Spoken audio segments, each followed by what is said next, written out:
All right, Ronan MMA, welcome back to the channel. I want to take a second look at the head kick with you guys. Heard from around the world last night that Justin Gaethje landed on Dustin Poirier at UFC 291, securing his victory and securing the BMF belt.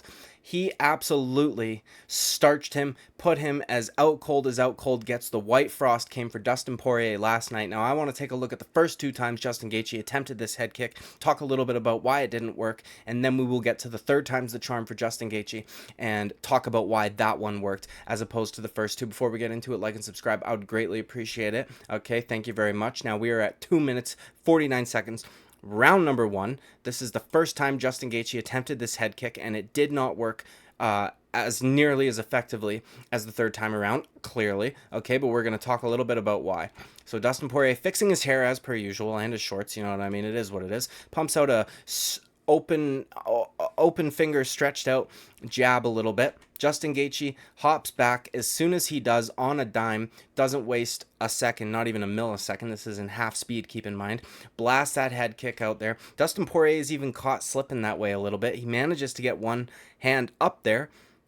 Justin Gaethje's just a little too out of range here, right? He threw nothing in front of it to get a step closer, or even half a step closer, which is all it really would have took. Look how the distance between their two lead legs, you know what I mean? Like, they're not all that close. And that right hand that he puts in front of it the third time around is the perfect indicator of whether or not you will land that head kick. There was another lightweight that just did something very similar. We will get to that in just a moment.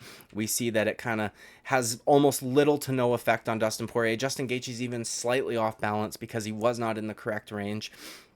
And it was blocked, so his foot may have got held up for just a split millisecond, you know what I mean? But we're going to get to the next time that he tries this, which is just a little bit better than the first, at 20 seconds of round number one.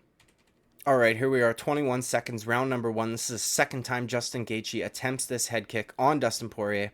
We've got Dustin Poirier trying to feint his way in. Justin Gaethje throws a right hand, goes to dip under. I thought he was going to come over the top with the left hook. He must have decided not to, and to get out of there instead. He resets, circles around. Dustin Poirier is following him now because that's something Justin Gaethje has utilized a lot, actually, in his more recent fights. He did this to Fiziev almost after every single exchange, making him just constantly move, constantly follow, and it's good stuff from Justin Gaethje. And then here we go. We get the head kick once again. Dustin Poirier's arms outstretched this time, gets caught slipping a little bit, manages to get his arm back there, something that Dustin Poirier does a lot.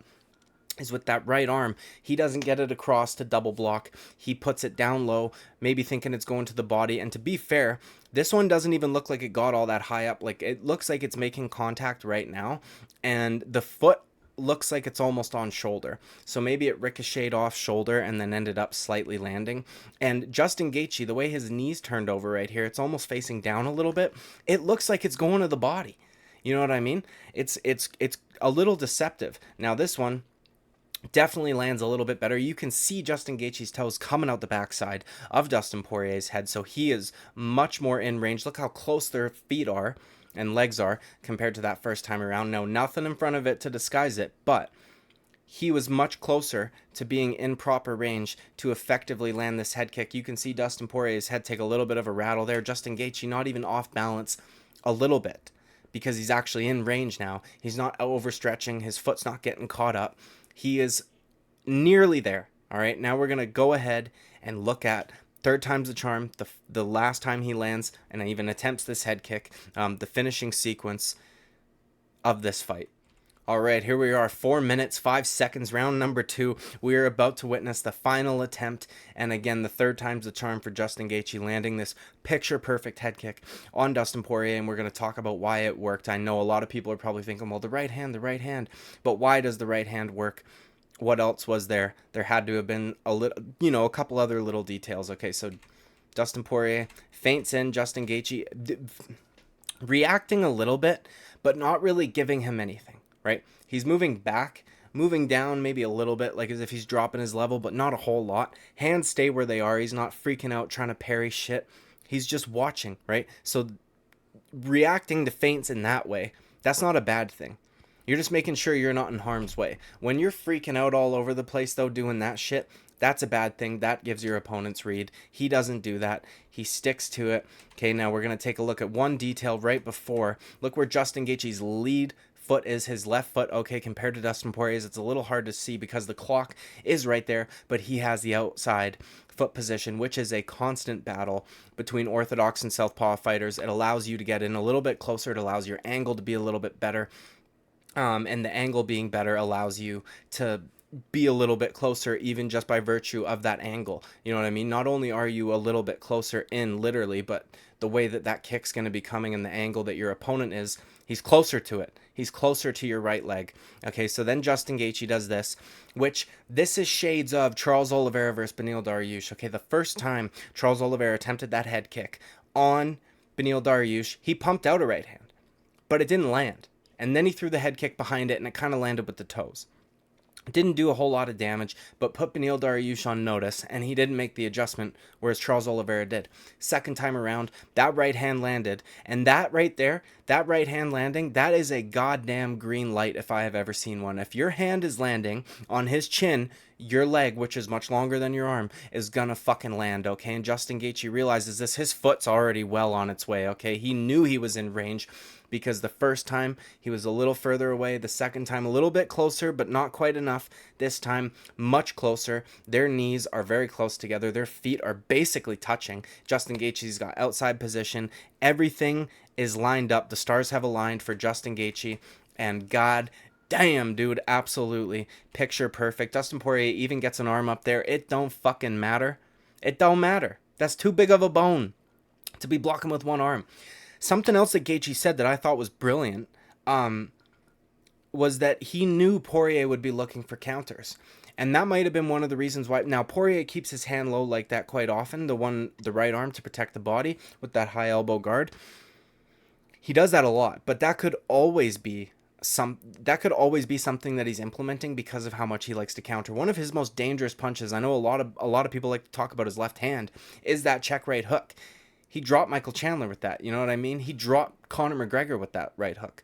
It's not like he doesn't have power in his lead hand, okay? So he could potentially be keeping that low, not only to block the body, but he can immediately shoot from the hip for a counter. And if Justin Gaethje knows that Poirier likes to counter when they're inside, right?